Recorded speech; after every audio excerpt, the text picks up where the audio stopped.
नमस्कार, मैं अमित। आप देख रहे हैं रिपब्लिक बिहार लाइव टीवी। इस वीडियो में बात करते हैं वैशाली लोकसभा सीट को लेकर।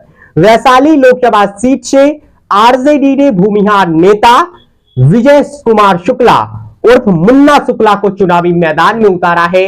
उन्हें लालू प्रसाद यादव से सिंबल भी मिल चुका है, यानी वे राजद के टिकट पर चुनाव लड़ रहे हैं। वे अजीत कुमार से मुलाकात कर रहे हैं, यानी वे तमाम लोगों से मुलाकात कर रहे हैं और एक सियासी समीकरण बनाने की कोशिश कि अपने समाज का वोट हमसे डरके नहीं, उसमें कोई सेंधमारी ना कर सके। इसके लिए मुन्ना शुक्ला जी तोड़ मेहनत कर रहे हैं। वह बीना देवी को कितना टक्कर दे पाएंगे ये वक्त बताएगा, लेकिन एक कांटे की टक्कर हो सकता है वैशाली लोकसभा सीट पर, ऐसा मानना है। इस वीडियो में बात करेंगे कि मुन्ना शुक्ला की उम्मीदवारी से क्या कुछ सीटों पर लोकसभा का असर पड़ने जा रहा है। इस वीडियो में हम इसी पर बात करते हैं। बीजेपी का गणित जो है, एनडीए का गणित जो है, वह मुन्ना शुक्ला के उम्मीदवार बनाकर तेजस्वी यादव ने बिगाड़ दिया है। कैसे बिगाड़ा है बताते हैं। आपको बता दें कि बिहार में 2019 की तरह अब तय है कि रिजल्ट नहीं होने जा रहा है। कोई अंडर करंट मैदान में दिख नहीं रहा है। 40 सीट एनडीए के जीतने के दावे अब शक के घेरे में आ गए हैं, उसमें सवाल उठने लगे हैं। कोई अंडर करंट है नहीं। 7 लोकसभा सीट वैशाली लोकसभा की सीमा के अंतर्गत 7 लोकसभा सीट आती है। इन सीटों पर एनडीए ने एक भी भूमिहार कैंडिडेट नहीं उतारा है, यानी इसमें एक भी कैंडिडेट भूमिहार नहीं उतारा है। और राजद ने मुन्ना शुक्ला को उतारकर, एक भूमिहार कैंडिडेट को उतारकर आस पड़ोस की कुछ सीटों पर, करीब आधा दर्जन सीटों पर एक संदेश देने की कोशिश की है। जैसा आप जानिए, वैशाली से सटे पूर्वी चंपारण, पूर्वी चंपारण के अलावा शिवहर, सारण, महराजगंज और खुद वैशाली में एनडीए का उम्मीदवार राजपूत जाति से है, जबकि इन सीटों पर राजपूत जाति से एनडीए के उम्मीदवार है।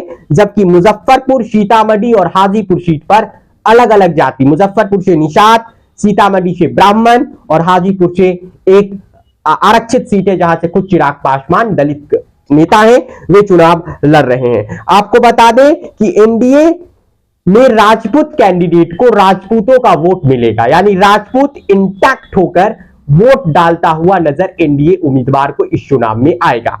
लेकिन मुन्ना शुक्ला के जरिए आरजेडी ने सारण से लेकर महराजगंज से लेकर पूर्वी चंपारण तक के भूमिहार वोटरों को साधा है। मुजफ्फरपुर लोकसभा सीट के भी भूमिहार वोटरों को संदेश दिया है। मुसहरी हो, बोचहा हो, कुढ़न्नी हो, यहां के भूमिहार वोटर फूफा जीवन के रूठे रहते हैं, जिससे मनाने की जो बीजेपी से फूफा जी बनकर रूठे हैं। हालांकि मोदी के नाम पर वे वोट डालने जा सकते हैं बीजेपी को। आरजेडी ने उन्हें भी मैसेजिंग दी है।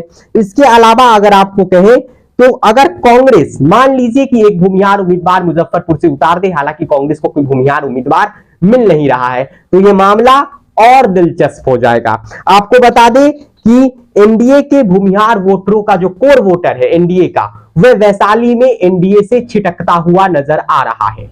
भूमिहार वोटर वैशाली लोकसभा सीट में एनडीए से दरकते हुए नजर आ रहे हैं, ऐसी संभावना बनती है। तो वैशाली में मुन्ना शुक्ला मजबूत हो सकते हैं, क्योंकि मुस्लिम, यादव और मल्ला वोटर महागठबंधन के साथ है। कहने वाले कहते हैं कि जो दलित वोटर्स है उसमें पासवान बिरादरी वह एनडीए की ओर इंटैक्ट है, तो राम वोटर्स जो है वे महागठबंधन की तरफ इंटैक्ट नजर आते हैं। और अगर उसमें भूमिहार वोटर जुड़ जाता है, जैसा दिख रहा है शुरुआती रुझान कि भूमिहार वर्ग इंटैक्ट होकर मुन्ना शुक्ला के साथ नजर आ रहा है, तो यहां पर मुन्ना शुक्ला की राहें आसान हो सकती है और बीना देवी की राहें थोड़ी मुश्किल हो सकती है।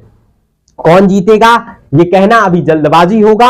अभी चुनाव को पूरे शरूर पर आना बाकी है, क्योंकि वोटिंग में अभी महीने भर से ज्यादा का वक्त है। वैशाली में छठे चरण में 25 मई को वोट डाले जाने हैं।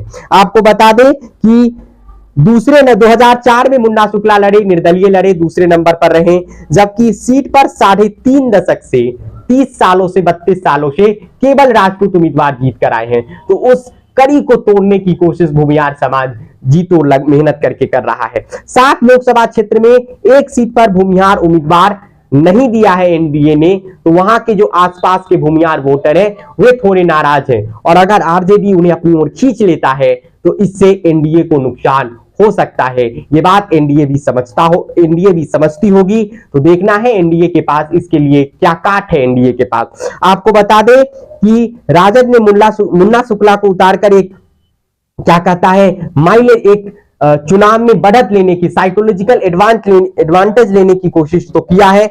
आपको बता दें कि 2014 में मुन्ना शुक्ला की पत्नी अन्नू शुक्ला निर्दलीय लड़ी, लगभग लाख के आसपास उन्हें वोट भी मिला था। यानी मुन्ना शुक्ला के पास 1 लाख वेस वोट है। अब यादव, मुस्लिम, मल्लाह और राम जाति के वोटर्स अगर जुड़ जाते हैं, कुछ अति पिछड़ी जाति के वोटर जुड़ जाते हैं, तो इससे मामला और दिलचस्प होगा। तब जब साहेबगंज से आज बीजेपी विधायक राजू सिंह की नाराजगी खुलकर सामने आ गई है, तो अगर वे मुन्ना शुक्ला के साथ आ जाते हैं तो इससे मुन्ना शुक्ला और मजबूत हो जाएंगे। अब एनडीए राजू सिंह को कैसे मनाता है यह भी देखना दिलचस्प होगा। यानी मुन्ना शुक्ला के पास 1 लाख वोट है और अधिकतम 2.5 लाख वोटर्स जो यादव और मुसलमानों का है, अगर उसे जोड़ लिया जाए तो फिर मुन्ना शुक्ला के पास एक अच्छा खासा वोट बैंक गिर जाएगा। राजपूत जाति एनडीए उम्मीदवार बीना सिंह के पक्ष में खड़ा है।